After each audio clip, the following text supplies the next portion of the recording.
Good morning students. मैं रिदेश कुमार आज subject change करके आपके लिए क्लास 10th के बायो का लेक्चर लेकर आया हूँ। इस लेक्चर को शुरू करने के पहले मैं आपको बता देना चाहता हूँ कि मैंने काफ़ी सिंपल लैंग्वेज का इस्तेमाल किया है और जो पूरा स्लाइड्स है आप उसे नोट्स की तरह लिख सकते हैं। एज सच मैंने कोई भी भारी टर्मिनोलॉजी का इस्तेमाल नहीं किया है, जितनी सिंपल की जा सके ताकि आप पे लिखने में समझने में आसानी हो सके, मैंने उस चीज़ का इस्तेमाल किया है, वो तरीका अपनाया है। कोई भी भारी लैंग्वेज टर्म्स नहीं इस्तेमाल किए हैं, जो एकदम बेसिक हैं। इतना जो टर्म है इतना आपको तो याद रखना ही पड़ेगा, वैसे टर्म्स लेकर आए। कुछ पिक्चर्स हैं जो हमने इंटरनेट से लिया था, so that will help you to understand. तो फर्स्ट चैप्टर है आपके बायो का क्लास 10th में, लाइफ प्रोसेस। इसे लाइफ प्रोसेस 1 भी, लाइफ प्रोसेस भी कहा जाता है। एक कॉमन सा मैसेज कि हर चैप्टर में कुछ टॉपिक्स ऐसे रहते हैं जिसे हम स्लाइड पे नहीं बता सकते हैं, उनके लिए बोर्ड पे मूव करना पड़ेगा। बोर्ड तो यहाँ है नहीं, तो आप मुझे मेरे लेक्चर पे, मेरे आवाज़ पे ध्यान देना पड़ेगा कि व्हाट आई एम सेइंग, क्योंकि कुछ टॉपिक्स ऐसे हैं जिन्हें मैं अपने लेक्चर से, अपनी आवाज़ से आप पे समझाने की कोशिश करूँगा।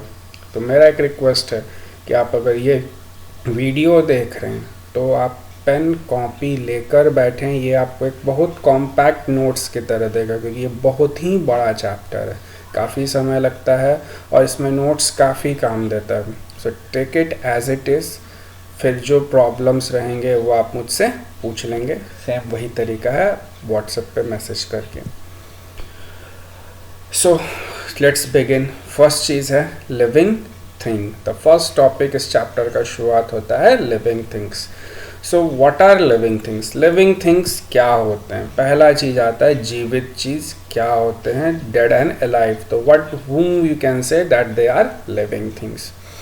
दे आर मेनी आंसर्स। आप बहुत चीज़ को कह सकते हैं कि लिविंग थिंग्स ये हैं, लिविंग थिंग्स वो हैं। They are many answers.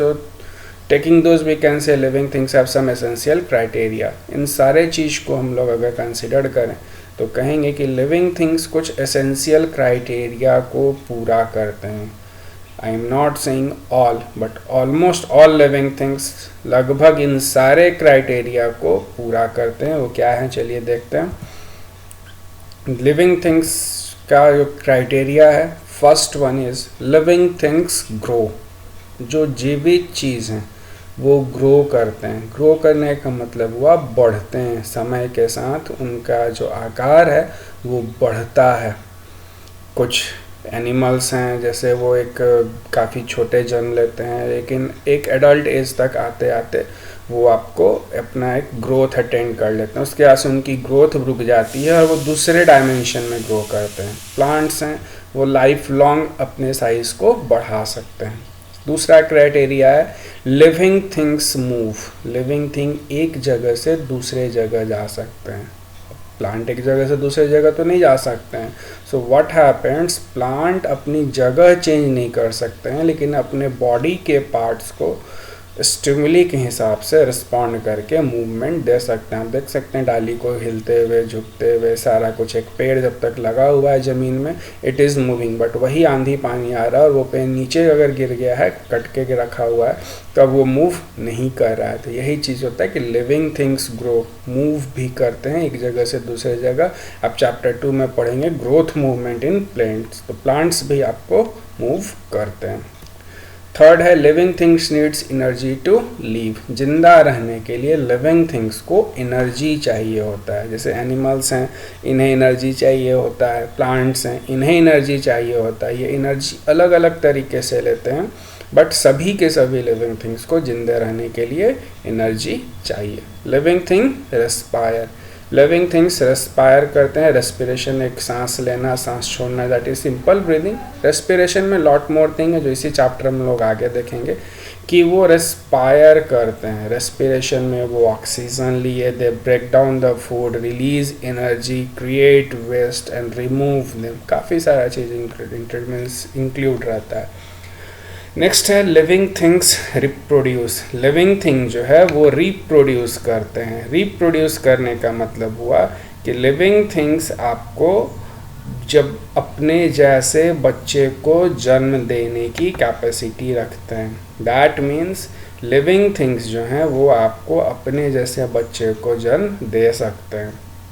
ये एक ऐसा क्राइटेरिया है जो ज़रूरी नहीं है हर एक लिविंग थिंग शो करे। Some living things are sterile and they do not reproduce, but उनकी परसेंटेज लेस देन 1 है। सो ऑलमोस्ट 99.9% कह सकते हैं लिविंग थिंग्स रिप्रोड्यूस।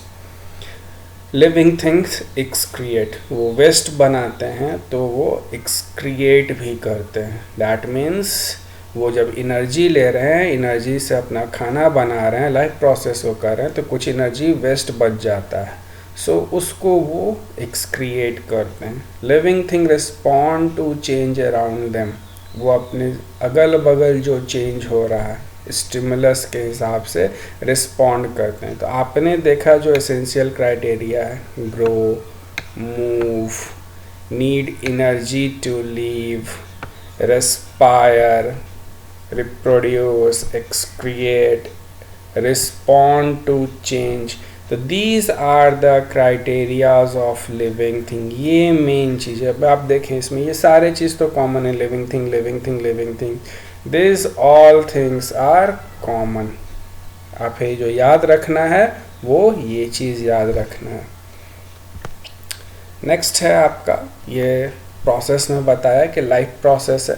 तो इस लाइफ प्रोसेस में आप देख सकते हैं कि न्यूट्रिशन है, here we are having life process maintain करने के लिए रेस्पिरेशन है, ट्रांसपोर्टेशन है, एक्सक्रिएशन है, कंट्रोल है।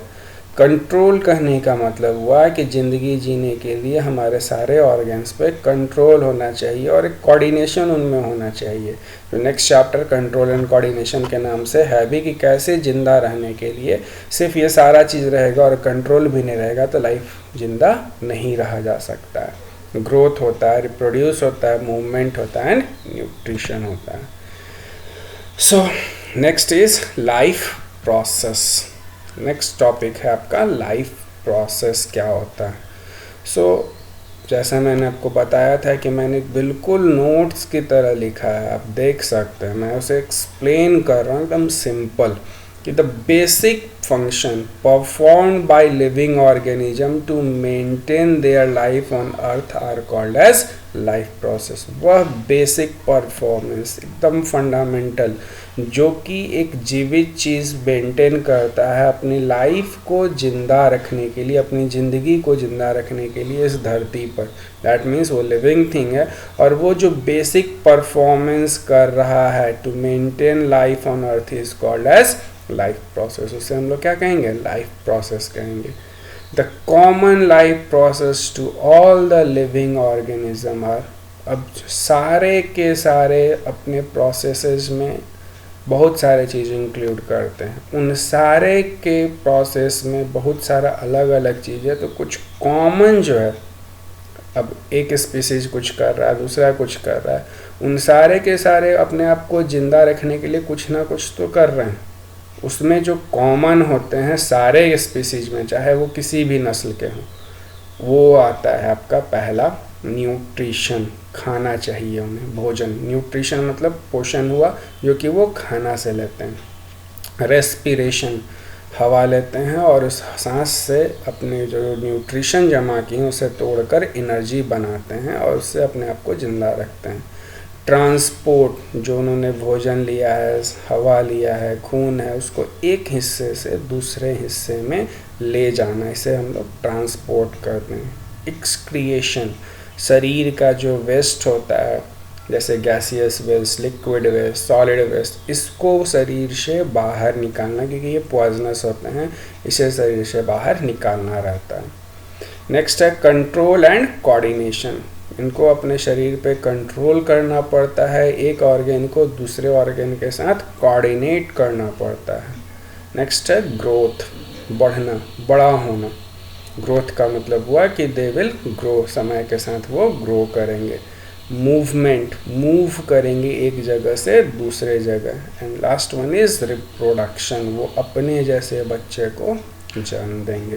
तो ये एक लाइफ प्रोसेस का बेसिक फंक्शन है जो लगभग सारे ऑर्गेनिज्म करते हैं।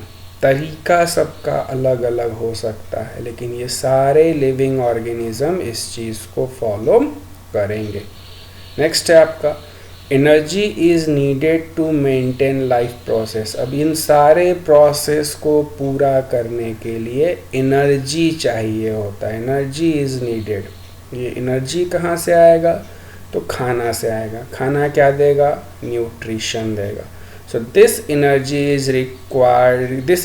requirement is achieved by different organism in different manner। अब ये जो एनर्जी चाहिए ये अलग अलग ऑर्गेनिज्म अलग अलग तरीके से अचीव करता है। मतलब प्लांट्स अलग तरीके से लेंगे, दूसरे ऑर्गेनिज्म अलग तरीके से लेंगे, एनिमल्स अलग। अब एनिमल्स में कई सारे हैं, herbivorous, carnivorous, omnivorous, scavengers, decomposer, तो सबका तरीका अलग होगा।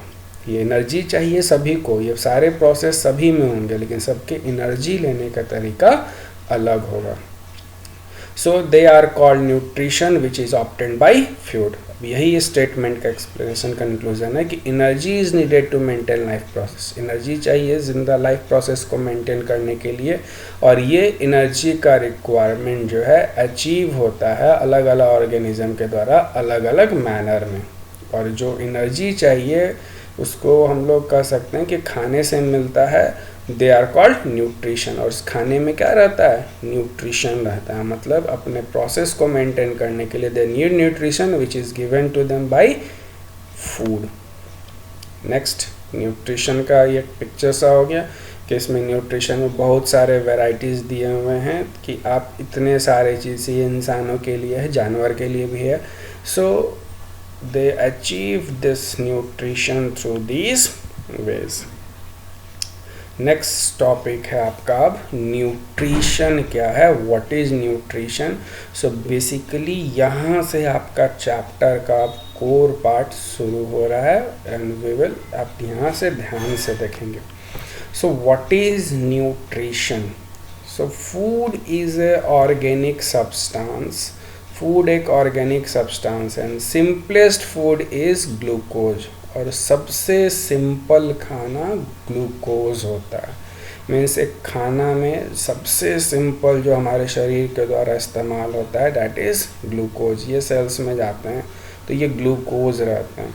हम लोग जितने भी चीज़ खाना खाते हैं शरीर में वो टूट कर एनर्जी देने के लिए लास्ट जो रहता है वो क्या रहेगा? आपका ग्लूकोज रहेगा। This will be glucose, sorry. Animals and plants need different type of nutrition to maintain life process। अब animals and plants को बहुत तरह के न्यूट्रिशन चाहिए अपने आप को जिंदा रखने के लिए, and different amount of nutrient is needed in different stage of life to exist। और उन न्यूट्रिशन की भी मात्रा जिंदगी के अलग अलग दौर में in different times it will be different। That means it's not like that कि you will need same equal amount of nutrition in every stage of life। Suppose that means कि आपको हर समय उतना ही न्यूट्रिशन नहीं चाहिए। During some stage you will need one nutrient in more amount, other in low। For example आप बीमारी से recover कर रहे हैं, उस समय आप प्रोटीन ज़्यादा चाहिए, मिनरल्स ज़्यादा चाहिए, विटामिन्स ज़्यादा चाहिए। लेकिन जब आप हार्ड वर्क कर रहे हैं तो उस समय आप फैट एंड कार्बोहाइड्रेट ज़्यादा चाहिए। आप किसी कारण से बहुत ज़्यादा डिहाइड्रेटेड हैं, you will need water, more water. So यही वो स्टेटमेंट कह रहा है कि हर चीज़ की क्वांटिटी अलग अलग होती है, हर चीज़ की ज़रूरत, और ये एज के साथ भी बदलता है, नीड के साथ भी बदलता है। So that is the important thing I am explaining. Animals and plant need different type of nutrition to maintain life process. ये न्यूट्रिशन की मात्रा डिफरेंट होती है और डिफरेंट अमाउंट होता है, सबको बराबर मात्रा नहीं चाहिए। एक ही इंसान को भी सारा मात्रा बराबर में हमेशा नहीं चाहिए, अलग अलग लाइफ के स्टेज पे इसकी अमाउंट बदलते रहती है। नाउ ह्यूमन बीइंग, ये चैप्टर मेनली डील करेगा आपको एनिमल्स एंड ह्यूमन बीइंग पे, तो ह्यूमन बीइंग की बात हो रही है, हम लोग ह्यूमन बीइंग ही ये चैप्टर मेन है कुछ दूर के बाद से। सो इंसानों के लिए 7 मेन न्यूट्रिएंट्स जो होते हैं वो ज़रूरी होते हैं लाइफ प्रोसेस को मेंटेन करने के लिए। उनकी सब कैटेगरी फिर बहुत है, बट 7 मेजर कैटेगरी जो हैं वो हैं आपको कार्बोहाइड्रेट। एनिमल ह्यूमन बीइंग को पहले कार्बोहाइड्रेट चाहिए। नेक्स्ट आता है fat, then protein, then minerals, vitamins, roughage and water. आप इन सारे चीज़ को 7, 8, 9 में भी पढ़े हैं डिफरेंट क्लासेस में। कार्बोहाइड्रेट क्या है? Energy giving food, they provide energy. Fat, they are also energy giving food, बहुत कम कॉम्पैक्ट अमाउंट में काफ़ी ज़्यादा को एनर्जी देता है। It is having more oxygen, fat is having less oxygen. Carbohydrate में ऑक्सीजन की मात्रा ज़्यादा होती है, फैट में ऑक्सीजन की मात्रा कम होती है। They both are made of carbon, hydrogen and oxygen. Next है आपका प्रोटीन। ये कॉम्प्लेक्स प्रोटीन्स होते हैं जो कि हमारे बॉडी बिल्डिंग का काम करते हैं। ये शरीर के बॉडी बिल्डिंग मटेरियल्स होते हैं, हमारे शरीर को बनाने का काम करते हैं। हमारे शरीर में जो दिन प्रतिदिन सेल्स डेड हो रहे हैं उसे बनाना का काम इनका है, ग्रोथ देने का काम है। So when you are at young stage, जैसे आप लोग जैसे स्टेज पे हैं, you will need more protein right now. यहाँ पे प्रोटीन की मात्रा ज़्यादा चाहिए। You will need more carbohydrate, शरीर ग्रो कर रहा है, you will need more carbohydrate, more proteins. Minerals body के डिफरेंट पार्ट्स को ढंग से काम करने में मदद करते हैं। नेक्स्ट आता है विटामिन्स। ये भी हमारे शरीर के ऑर्गन्स को, शरीर को ढंग से काम करने में मदद करते हैं। नेक्स्ट आता है आपका रफेज। ये वो वेस्ट मटेरियल होते हैं जो आजकल धीरे धीरे खाना से गायब हो रहा है, but it is very important. ये शरीर से डाइजेस्ट नहीं कर पाता है, लेकिन ये शरीर में जाना चाहिए। क्यों? क्योंकि ये जो रफेज है, this roughage help in proper digestion and removal of solid waste from our body। ये रफेज हमारे बॉडी से सॉलिड वेस्ट को निकालने का काम करता है। Next one is water. पानी चाहिए होता है सारे के सारे प्रोसेस को मेंटेन करने के लिए। हमारे शरीर का मेजर पोर्शन वाटर है। सो अब आता है न्यूट्रिशन। बहुत सारे लोग बहुत सारे काम के लिए लेते हैं, इसमें काफ़ी सारा चीज़ है। मैं यहाँ पे इम्पॉर्टेंट पॉइंट बताता हूँ कि लोग न्यूट्रिशन लेते क्यों हैं। ओके, सो देखिए, कुछ लोग न्यूट्रिशन आपको हेल्थ के कारण, हेल्थ पॉइंट ऑफ व्यू से लेते हैं। हेल्थ पॉइंट ऑफ व्यू से कहने का मतलब हुआ, एक minute,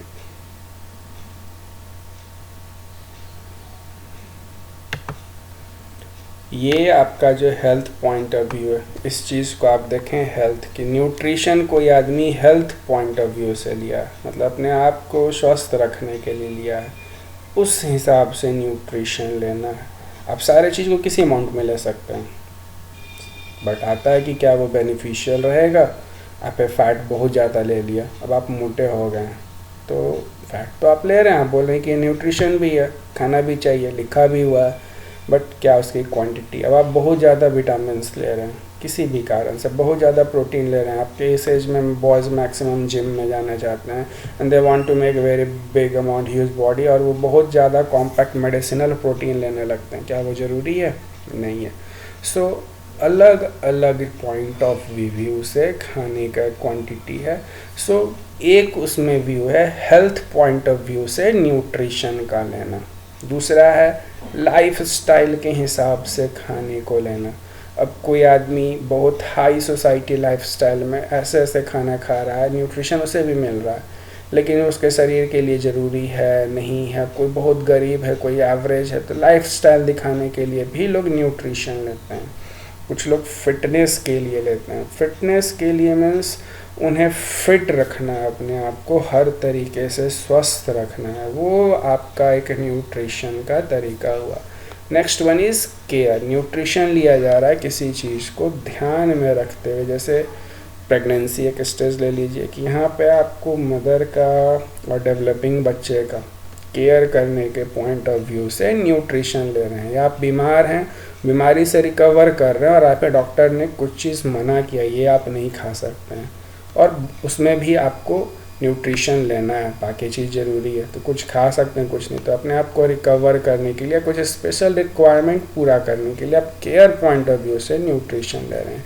this one is the best one, balance nutrition, कि आप न्यूट्रिशन जो ले रहे हैं, that nutrition is balance nutrition. This nutrition जो है आपका, ये आपका बैलेंस न्यूट्रिशन है, ये सबसे ज़रूरी होता है कि we should take balance diet. Next आपका आता है डॉक्टर के मेडिकेशन के हिसाब से आप ये न्यूट्रिशन ले रहे हैं, you are taking food by the advice of doctor, किसी कारण से आप मेडिकेशनल पे हैं, डाइटिंग कर रहे हैं, इस कारण से आप ले रहे हैं, कुछ फैक्ट्स आप जानते हैं उस हिसाब से न्यूट्रिशन ले रहे हैं, कुछ लोग बस ज़िंदगी जीने के लिए ले रहे हैं, कुछ लोग लाइफस्टाइल पूरा करने के लिए, कुछ लोग हेल्थ को मेंटेन करने के लिए, सो कोई किसी बीमारी का इलाज के लिए न्यूट्रिशन ले रहा है। तो न्यूट्रिशन लेने के बहुत सारे तरीके होते हैं, आपको अपने आप को देखना है आप किस कैटेगरी में आ रहे हैं। अगर आप किसी कैटेगरी में नहीं आ रहे हैं तो बेस्ट होता है we should take balance nutrition, जिससे शरीर का ओवरऑल प्रॉपर ग्रोथ हो सके।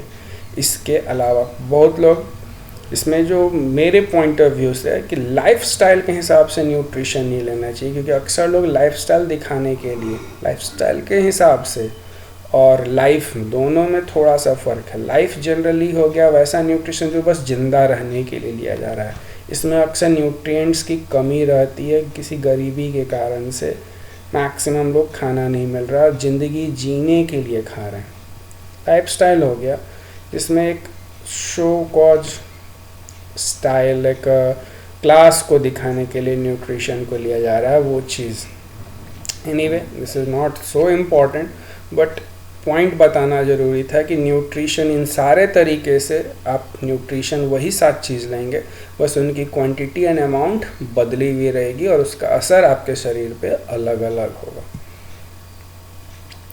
नेक्स्ट आता है आपका मोड्स ऑफ न्यूट्रिशन, कि आप किस किस मोड से न्यूट्रिशन ले सकते हैं। तो basically there are 2 type modes of nutrition. अभी ये आपके नहीं, इन जनरल सबों की बात हो रही है, जितने भी लिविंग थिंग्स हैं।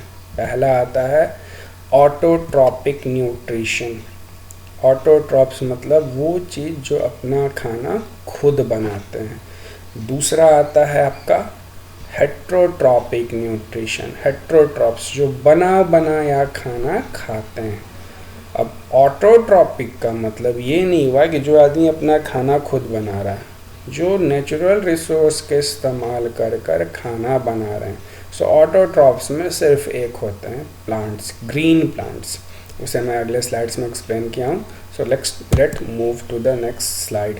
अब ये न्यूट्रिशन का कुछ मैंने आपको ब्रांचिंग बताया है कि न्यूट्रिशन हो गया, ये आप फोटो पे देख सकते हैं कितने सारे चीज़ आपको न्यूट्रिशन में चाहिए।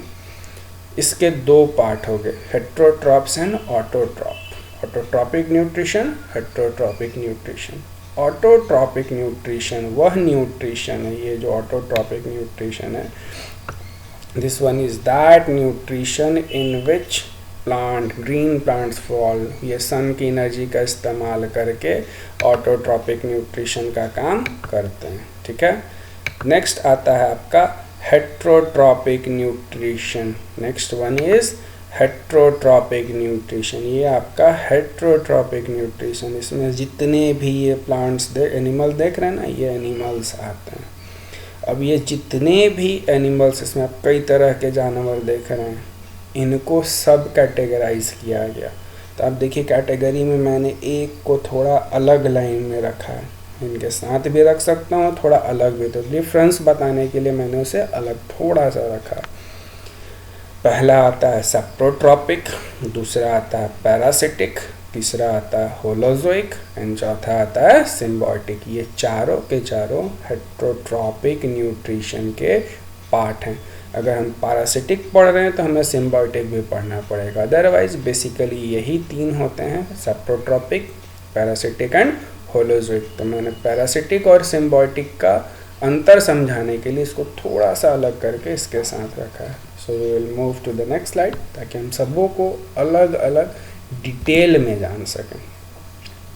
सो पहला आता है autotrophic nutrition. The mode of nutrition in which an organism prepare its own food is called as autotrophic nutrition. वह मोड ऑफ न्यूट्रिशन जिसमें कि एक ऑर्गेनिज्म अपना खाना खुद बनाता है. अब आप यदि अपना खाना खुद बनाते हैं तो आप ऑटोट्रॉप हैं, ऐसा नहीं समझिएगा. ऑटोट्रॉप्स मतलब सीधा बात ग्रीन प्लांट्स जो सन की इस्तेमाल करके और 3-4 सनलाइट का इस्तेमाल करके और 3-4 कंपोनेंट के प्रेजेंस में अपना खाना बनाते हैं और वहाँ से वो कहीं भी जाता है. सो ऑटोट्रॉप्स का सिर्फ और सिर्फ एक एग्जांपल है ग्रीन प्लांट्स. अगर प्लांट ग्रीन नहीं है तो वो ऑटोट्रॉप्स नहीं है, बिकॉज कभी था अब सूख गया है, वहाँ खाना नहीं बन रहा है. So green plant that is plant having chlorophyll. वैसा प्लांट जिसमें क्लोरोफिल है उसे हम लोग कहेंगे ऑटोट्रॉप्स, बिकॉज क्लोरोफिल के प्रेजेंस के कारण ग्रीन कलर भी आता है और इसी के कारण से खाना भी बनता है. इसे ही हम लोग ऑटोट्रॉप्स कहते हैं. नेक्स्ट आता है आपका heterotrophic mode of nutrition. The mode of nutrition in which an organism cannot prepare their own food and depend on other organism to prepare their own food is called as heterotropic nutrition. ये वह mode of nutrition है जिसमें एक organism अपना खाना खुद नहीं बना सकता है. ये दूसरे ऑर्गेनिज्म पे डायरेक्टली या इनडायरेक्टली, डायरेक्टली मतलब पेड़ को डायरेक्टली खा रहा है और दैट मीन्स हर्बीवोरस शाकाहारी जो पेड़ को डायरेक्ट खाते हैं और उससे अपना न्यूट्रिशन लेते हैं. So the mode of nutrition which organism can not prepare their own food and depend on the other organism, और दूसरे पे डिपेंड करते हैं टू प्रिपेयर देयर फूड. यहाँ ओन वर्ड नहीं होगा, काइंडली क्रॉस इट.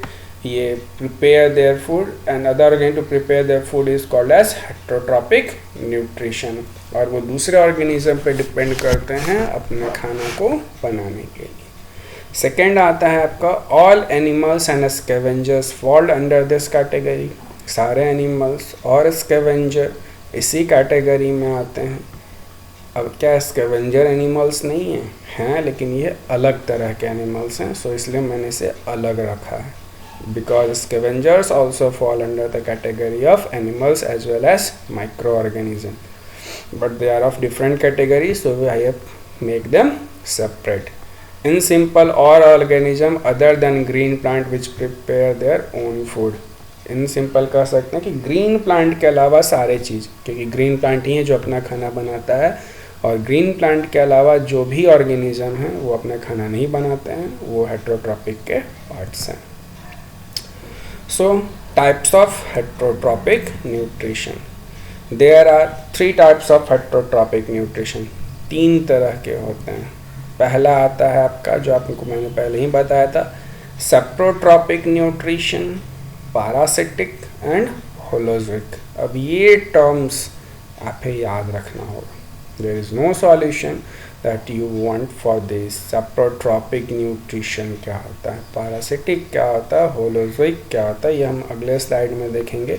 बट ये बेसिकली 3 हैं. चौथा आपने देखा था पिछले स्लाइड्स में, you have seen in the back slide what it was, that symbiotic, saprotrophic, parasitic, holozoic and then symbiotic. तो चलिए हम लोग देखते हैं आगे.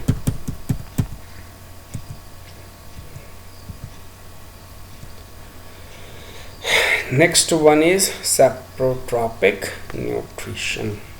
सेप्रोट्रॉपिक न्यूट्रिशन क्या होता है?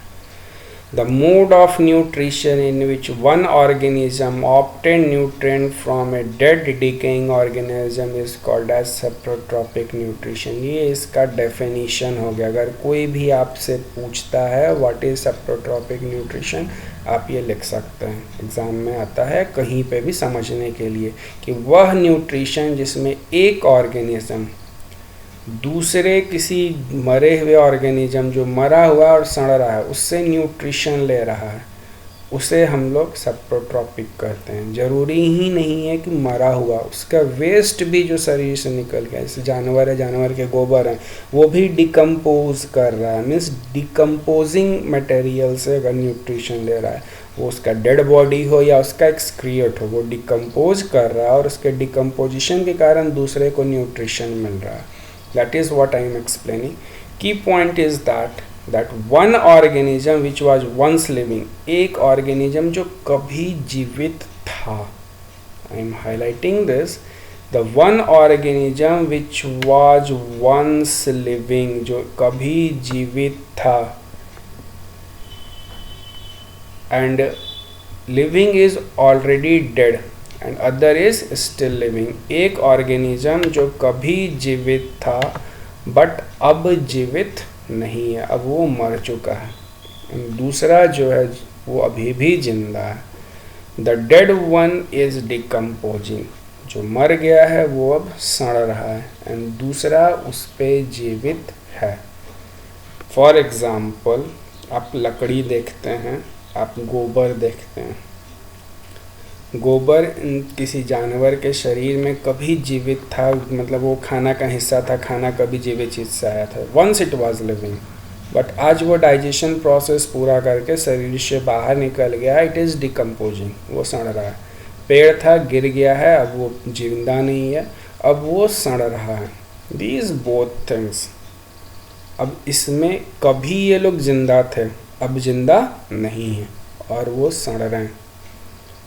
दे आर, वहाँ पे कुछ ऑर्गेनिज्म चले आते हैं जो उन्हें तोड़ रहे हैं, और उसके टूटने से जो सिंपल में बट रहे हैं वो न्यूट्रिशन एब्जॉर्ब करके खुद को जिंदा रखें। जैसे मशरूम एक इसका कॉमन एग्जांपल है कि मशरूम जिंदा चीज़ है, जिस पे वो जीवित है वो ऑलरेडी मर चुका है। दूसरा एग्जांपल फंगस हो सकते हैं, बहुत सारे एग्जांपल्स हैं, I am giving you the simple example. Next आता है आपका पैरासिटिक न्यूट्रिशन। पैरासिटिक न्यूट्रिशन क्या होता है? The mode of nutrition in which both organism is living. अब देखिए यहाँ दोनों के दोनों ऑर्गेनिज्म जीवित हैं। One organism is inside other organism and using the nutrition of other organism. ये जरूरी नहीं है कि केवल इनसाइड हो, ये एक एग्जाम्पल के पॉइंट ऑफ व्यू से लिखा गया है। आप लिख सकते हैं इसको, one organism is dependent on other organism. Inside भी सही है, अगर वो अंदर शरीर में है तो इसके भी एग्जाम्पल हैं, और डिपेंड भी है कि अंदर नहीं है लेकिन कुछ देर तक इंट्रैक्शन में आया और डिपेंड किया। एंड यूजिंग द न्यूट्रिशन, ये डिपेंडेंस कॉपरेशन का नहीं होता है, एक जो है वो दूसरे को यूज़ करता है। In this mode of nutrition, one organism is getting benefit while other is in loss. एक जो है वो बेनिफिट उठा रहा है, दूसरा जो है उसे घाटा हो रहा है। अब कॉमन मॉस्किटो देख लीजिए इस एग्जांपल को। आप हैं और मच्छर है।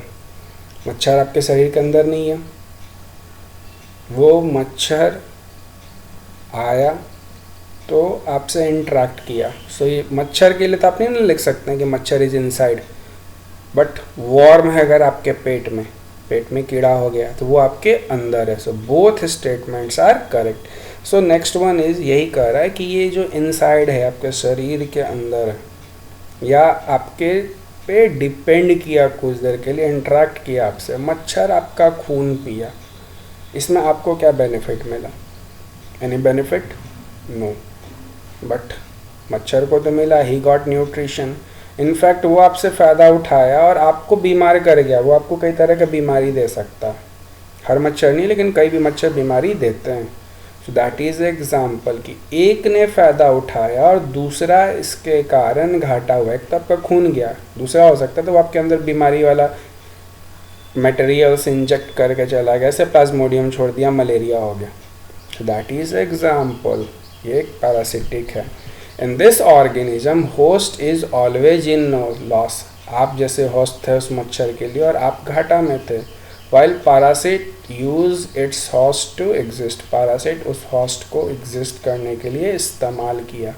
अब जानवर में जो ढील होता है, इंसानों में सर में भी ढील लग जाता है। पेट का कीड़ा, स्टोमक, लीच, जोंक जो होते हैं, ये सारे के सारे इस तरह के कैटेगरी में आते हैं कि लीच हो गए, जोंक है, stomach worm, round worm, tape worm, ये सारे के सारे शरीर के अंदर रहते हैं। लीच कुछ देर इंटरेक्ट करता है, मॉस्क्यूटोज हैं, दे इंटरेक्शन में वो केवल अपना फ़ायदा देखते हैं, जिस पे डिपेंड है उनका फ़ायदा नहीं देखते, उनका लॉस होता है। थर्ड आता है आपका होलोजोइक न्यूट्रिशन। डेफिनेशन है the mode of nutrition in which organism take complex food by process of ingestion and food is digested inside the body of organism is called as holozoic nutrition। वह process जिससे आप कोई भी nutrition direct अपने मुंह में खाना लेता है और उसको इंजेस्ट करता है। इंजेशन मतलब हुआ खाना खाना, तो खाना they put it in their mouth either with the help of hand, जैसे आप इंसान हैं, हम इंसान हैं, तो we use to take the food through our hand. जानवर डायरेक्ट खाने में मुंह लगा कर खाते हैं। तो ये जो है होलोजोइक न्यूट्रिशन के एग्जाम्पल्स हैं। All animals, bird, fishes fall under this category, ये सारे के सारे इस कैटेगरी में आते हैं। In simple organism which take food by its mouth fall in its class in this category. तो ये आपका जो 3 था, हर्बीवोरस, कार्निवोरस एंड ओमनीवोरस। तो हर्बीवोरस अब आते हैं होलोजोइक में। एक और तरीका हो गया हर्बीवोरस, जो कि डायरेक्ट प्लांट्स पे डिपेंड है। नेक्स्ट आता है आपका कार्निवोरस, जो कि आपको किसी जानवर को मार के खा रहे हैं। ओमनीवोरस जो प्लांट एंड एनिमल्स दोनों पे डिपेंड है। हेट्रोट्रॉपिक न्यूट्रिशन का देख लीजिए 3 चीज़, holozoic, saprophytic and parasitism. Heterotrophic में organism feed by ingesting solid organic material which is then digested and absorbed in their bodies. यही जो मैंने कहा वही स्टेटमेंट को कंपैरिजन करके अब लिखा है। So what it says, organism कोई भी जीवित चीज़ खाने को इंजेस्ट करता है, वैसे वो खाता है। इंजेशन मतलब जो आपने खाना खाया ना, उसे इंजेशन कहते हैं। वो सॉलिड ऑर्गेनिक फूड रहता है, जो खाना है आपका वो सॉलिड ऑर्गेनिक मटेरियल है, और उसके बाद से डाइजेस्ट होता है और शरीर एब्जॉर्ब करता है। इसके कैटेगरी में human, animals and insectivorous plants. Insectivorous plants अगले स्लाइड में आप देखेंगे, वो भी एक स्पेशल कैटेगरी है। नेक्स्ट आता है आपका सेप्रोफाइट्स। ऑलरेडी हम पढ़ चुके हैं कि feeds on dead and decaying matter, जैसे एक चीज़ सड़ गया है, दूसरा इस पे डिपेंड है। इसमें देखिए बैक्टीरिया है, फंगस है, digest the food externally before the nutritions are absorbed. ये सारे के सारे चीज़ शरीर के बाहर आपको टूट जाते हैं और उसके बाद उनके शरीर द्वारा एब्जॉर्ब किया जाता है। नेक्स्ट आता है आपका obtain nutrients from living organism. Parasitism जो है, ये एक पैरासाइट दिखा रहा है कि ये आपको अपने एक ऑर्गेनिज्म से न्यूट्रिशन लेता है। The parasitic obtain nutrition, the parasites obtain nutrients by living organism on or in the body of the host। वो उनके शरीर के अंदर रह के या शरीर पे रह के आपको न्यूट्रिशन लेता है। मक्खी हो गया, ढील हो गया, टैपवर्म हो गया, अब ये सब जो चीज़ है ये बाहर है और न्यूट्रिशन ले रहा है, मौका मिला तो शरीर छोड़ भी देता है। टैपवर्म में ये आपके शरीर के अंदर रहता है और आपसे न्यूट्रिशन ले रहा होता है। लास्ट वन जो था आपका सिम्बायोटिक प्लांट्स। तो सिम्बायोटिक मैंने आपको बताया था जब क्लासिफिकेशन किया था थोड़ा सा अलग करके कि सिम्बायोटिक क्या है। इसमें 2 ऑर्गेनिज्म एक दूसरे पे डिपेंड हैं और एक दूसरे को फ़ायदा भी पहुंचा रहे हैं। जैसे पैरासिटिक में 2 ऑर्गेनिज्म थे, एक दूसरे पे डिपेंड था और उसे घाटा कर रहा है। यहाँ दोनों एक दूसरे पे डिपेंड हैं और दोनों एक दूसरे को फ़ायदा पहुंचा रहे हैं। A relationship in which 2 organism are mutually benefited from each other is called symbiosis. वह प्रोसेस जिसमें ये दोनों एक दूसरे से बेनिफिट उठा रहा है, इसको हम लोग सिम्बायोसिस कहते हैं। इसका एग्जांपल देख लीजिए, मॉस एंड लाइकेंस आपने ज्योग्राफी में पढ़ा था, जो पत्थर में कुछ दिन के लिए आते हैं, तो ये भी एग्जांपल्स है lichens which is association between algae and fungi. अब ये लाइकेंस क्या हैं, तो अलगी और फंगी का कॉम्बिनेशन या एसोसिएशन है। अलगी के बिना फंगस नहीं रह पाएगा इस कंडीशन में, और फंगस के बिना अलगी नहीं, हर कंडीशन नहीं, लाइकेंस बनने के लिए ये दोनों एक दूसरे को मदद कर रहे हैं। फंगी अपना अलग जिंदा था, अलगी अपना अलग जिंदा था, लेकिन जब दोनों एक दूसरे पे डिपेंड है और एक दूसरे को बेनिफिट बना रहे हैं, पहुंचा रहे हैं, देन दे फॉर्म्स लाइकेन। चलिए कैसे? अलगी मैन्युफैक्चर फूड, अलगी जो है वो खाना बनाता है। Fungus provide water and mineral, खाना बनाने के लिए आपको मिनरल्स चाहिए, पानी चाहिए, जो कि आपको फंगस प्रोवाइड करता है, along with the shelter to algae, और साथ ही साथ उस फंगस जो है उस अलगी को शेल्टर भी दे रहा है। ये आपको उसका एग्जांपल है, ये आपको मोस्टली पहाड़ी इलाका में, ऊंचे पहाड़ों में जहाँ नमी रहती है, जहाँ वेजिटेशन काफ़ी कम समय के लिए रहता है, वहाँ दिख जाएगा, या फिर टुंड्रा वेजिटेशन में जाना पड़ेगा, वहाँ दिखेगा। जो हमारे पास अगल बगल दिख सकता है उसके एग्जाम्पल हैं root nodules of bacteria live inside the, जैसे आपने राइजोबियम पढ़ा था, नाइट्रोजन फिक्सेशन का काम करता है। ये एक बैक्टीरिया है जो कि प्लांट के जड़ में रहता है, लिग्यूमिनस प्लांट का, आपने कई बार पढ़ा होगा, इनका काम नाइट्रोजन फिक्सेशन है। तो उसी की बात हो रही है कि ये बैक्टीरिया रूट्स में रहते हैं लिग्यूमिनस प्लांट के। The leguminous plants are those host this bacteria. अब लिग्यूमिनस प्लांट जहाँ है वहीं ये बैक्टीरिया है, मतलब लिग्यूमिनस प्लांट इन बैक्टीरिया का होस्ट है। अब म्यूचुअल कॉपरेशन की बात पढ़ रहे हैं, सिम्बायोटिक की बात पढ़ रहे हैं, तो बैक्टीरिया ने उसे घर दिया, सॉरी प्लांट ने उस बैक्टीरिया को घर दिया, बदले में बैक्टीरिया क्या किया, नाइट्रोजन फिक्स करके प्लांट को दिया। The bacteria convert atmospheric nitrogen into ammonia, ये नाइट्रोजन को फिक्स करता है ज़मीन में अमोनिया में। अब उस अमोनिया को प्लांट यूज़ करता है, और प्लांट जो है provide photosynthesised glucose, plant provide photosynthesised glucose, plant back glucose इन बैक्टीरिया को दे रहा है। सो अब देखिए, शेल्टर दिया, ग्लूकोज दिया, बदले में नाइट्रोजन दिया कि आप ग्रो करो। सो दिस इज एग्जाम्पल, दोनों एक दूसरे पे डिपेंडेंट हो रहे हैं अपने आप को जिंदा रखने के लिए। एक माइक्रोस्कोप से दिखाया जा रहा है कि कैसे एक राइजोबियम बैक्टीरिया या कोई भी बैक्टीरिया के अंदर में, यहाँ नीचे नाम लिखा हुआ है, transmission electron microscope, image of a cross section through a soybean, glacial max root nodules. तो एक सोयाबीन के अंदर में बैक्टीरिया का आपको दिखाया जा रहा है। सो आज के स्लाइड्स के लिए इतना ही रहना। अच्छा, इसे भी पढ़ लेते हैं। Carnivorous plant, so this is your last slide today. ये वैसे प्लांट्स होते हैं जो कि म्यूटेशन या ये कहिए इवॉल्व कर गए।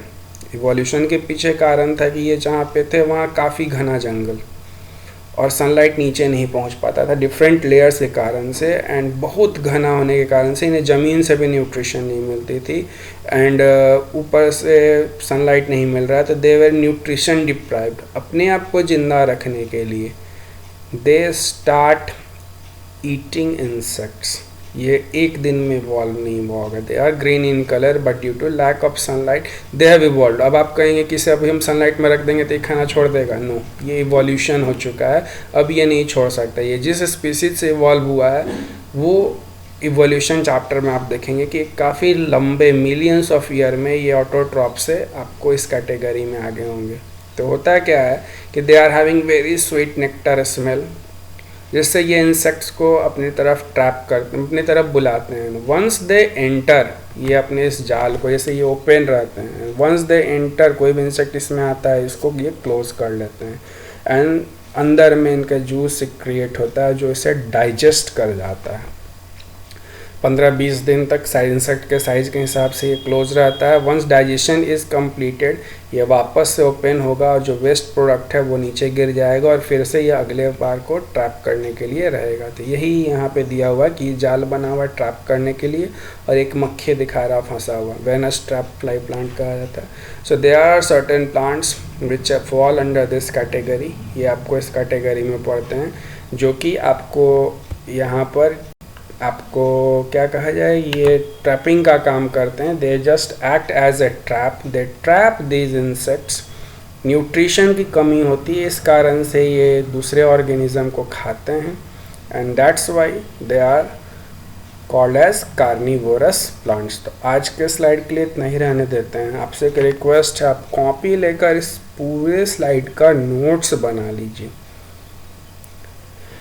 टेक्स्ट बुक आप पढ़ें, टेक्स्ट बुक में इससे काफ़ी कुछ ज़्यादा दिया हुआ है। तो मेरे पॉइंट ऑफ व्यू से जो मुझे ज़रूरी लगा आपके एग्ज़ाम के लिए, मैंने उसे इंक्लूड किया है। अगर टेक्स्ट बुक में कोई चीज़ समझ में नहीं आया है तो आप वो चीज़ मेरे से पूछ सकते हैं, जस्ट फॉर अंडरस्टैंडिंग व्हाट। ये कॉम्पैक्ट नोट्स की तरह है जो आपके एग्ज़ाम में मदद करेगा। Thank you. नेक्स्ट क्लास में मिलते हैं आपसे।